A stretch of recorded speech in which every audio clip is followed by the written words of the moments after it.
So first, again, Shantideva state and Bodhicitta Avatara, both are the way of life, saying every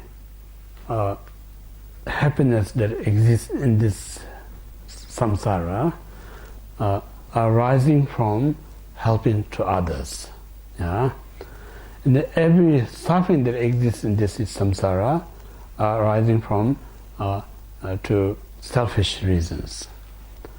So this is state given by the Shantideva and Bodhicitta Avatara. So to prove it, he said there's no need to explain why happiness comes helping other, why suffering comes when you have a self-cherishing mind.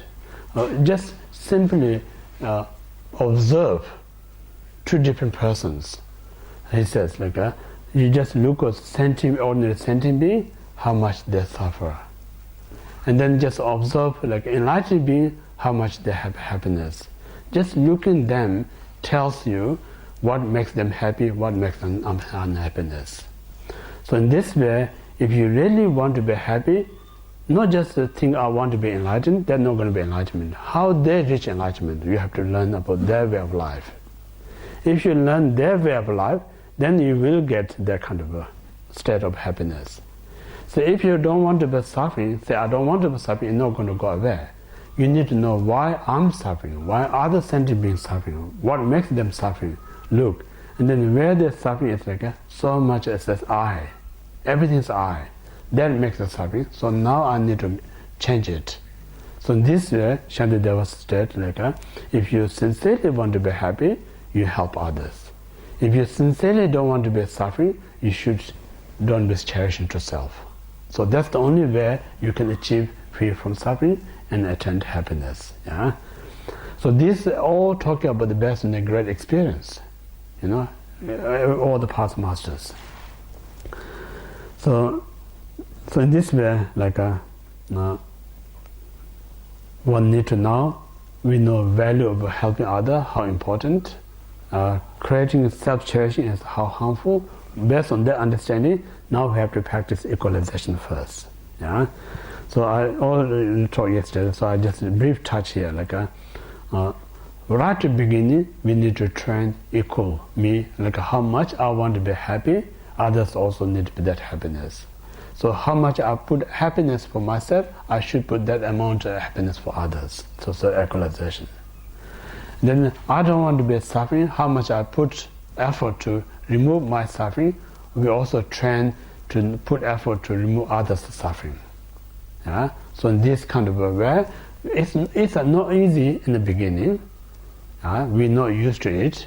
But if we keep training, then nothing is a difficulties.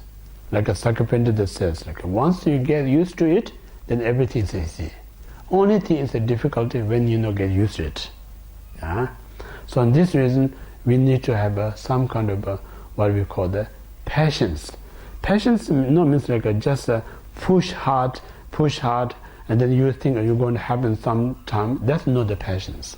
Patience means for instance, experience of farmer and inexperience of farmer, for instance. Experienced farmer, they prepare the soil and they plant the seed, and then they kind of know it takes a few months to ripen the crops. So until that, they don't worry, they just do other things because they plant and just keep looking, make sure everything's okay. But they know the result come much later. But so in this way, just knowing the timing, so they don't really rush anything, just waiting for the result. But in experienced kind of farmer, they planting seed, they every week looking when the crop going to come up. So they get agitated, they don't know the actual length of time, how long it take. So in this way, a great practitioner, once you do in the proper way, sooner or later it's going to be result. So you're not going to be very impatient about it. But in experienced practitioner, when soon you meditate, you're expecting something going to come up. So just expecting itself is really what really makes us tired is expectation. For instance, when you're having a party and then you're waiting some time, you make it really tired. So keep looking. 5 minutes feels like 10 hours. You know? So this kind of make us lose impatience. So anyway, what we're saying is like we train ourselves as equal as possible. Yeah? If it's equal as possible, then once you get used to it, then one day naturally you do. For instance, like when you are single, very hard to do things for others. You need so much effort to do for others. Once you become like a mother or father, then naturally first you're going to think of your child before you. You know? So once you get used to it, it's no effort at all. So it's the same thing. Like we need to develop this relationship. Sentient being is your child. Sentient being is your mother. If you have that strong feeling, then it's not hard to help others. But when you think they are separate from me, I'm more important than them, then it's very hard to help others. So that's the reason we need to, that's the reason how to make this equalization easier. Before this, we already trained this loving kindness, compassion. Without love and compassion training, just straight into the equalization not going to happen. Yeah?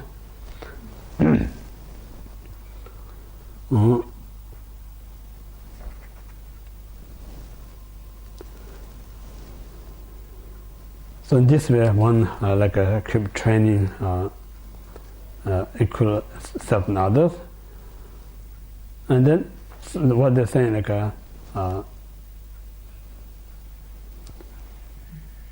to expect meditation time, you just think me and others are equal. Keep training that way. But when you're not meditating, you try according to your own level how to make others feel equal as you. Yeah? You don't need it full time because it's natural, it's really important. Don't force yourself to be pretending to be bodhisattva. It's not going to happen. It not last that long. It may last only a day. You know? It just naturally grow. It's so important. Naturally, you know, every day, just at least once a day you practice it. Whoever get opportunity. Then the importance let grow it. Yeah?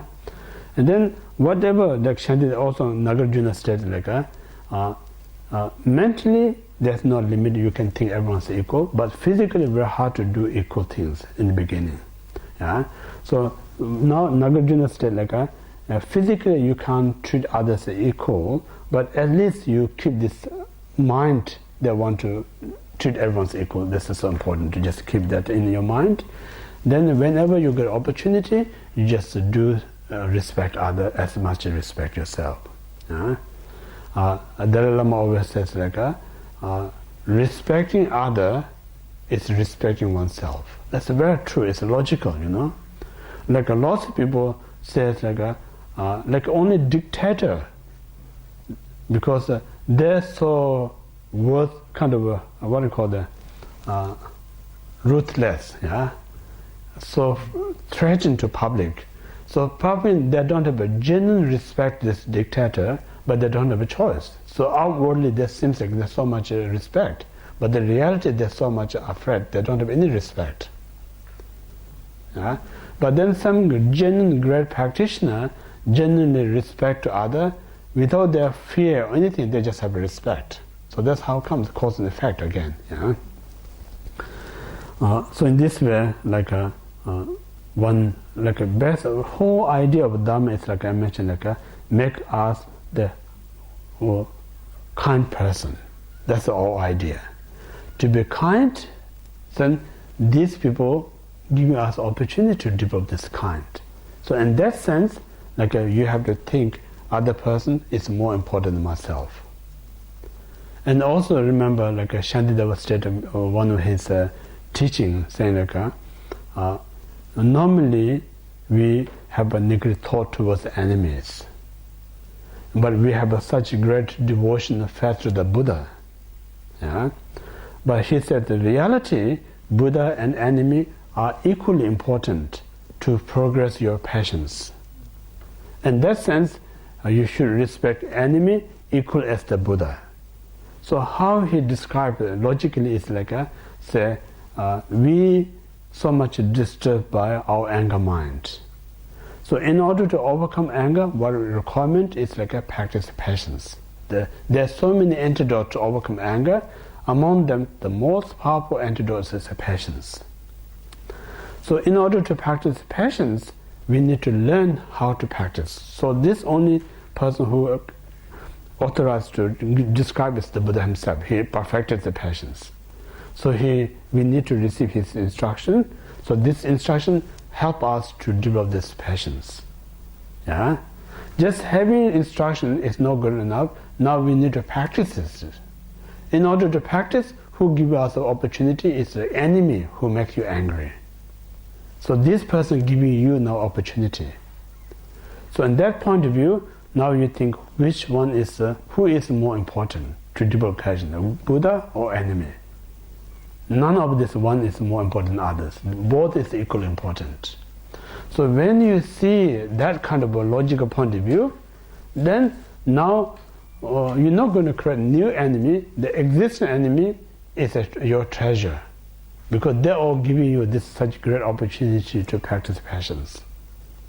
Make sense? Yeah. So all of this kind of really Buddhist saying like you don't need to change out there anything, but you need to change your concept. You have to change your way you view the world. Just changing your view of the world, it changes the whole world. You know?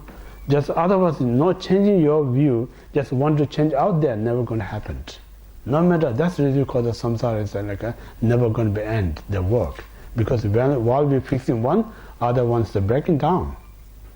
And then we rush here to restoring this part, and then another part is ruining down. So that's never going to be, samsara never ever going to say, now world's fixed. None of have to do anything. Then everyone's going to be jobless. Yeah? That's a big problem. It's never going to happen. So always like one after another. So anyway, that is the equalization meditation. So once you have a very good equalization meditation, then next step is like exchanging meditation. So this again, Shantideva stated like any one of us wish to attain enlightenment very swift and very fast or quickest way, then method is like exchanging self and others. But this self and other is not that easy. It's extremely difficult. I'm saying like it's always have to remember we cannot straight jump into the exchanging meditation. Lots of people when we're here, we have to do it. No. Prerequisites you have to remember. Prerequisites to get in this point, don't forget about loving kindness first. Don't forget the compassion second. Don't forget this wishing bodhicitta. Don't forget equalization bodhicitta. Then you can do this exchanging. Without escaping the first three, jump into this, it's not going to happen. So lots of people forget about the first three, want to do immediately exchange, say it's very hard. Of course it's going to be hard, because you don't have a training, the first three. You know? So this reason, always important to remind yourself, I'm not there yet, but these are my future references. You know? Like when you become like a professional athletic, right at the beginning, coach going to give you instruction. To be professional, you have to follow this step, and this to kind of that step. So once you completed this step, then you can move the second step, because that makes it easier. Once you complete then the next one. Without complete the first one, you jump next one, you're not going to be success. So exactly the same thing we need to remember. Yeah.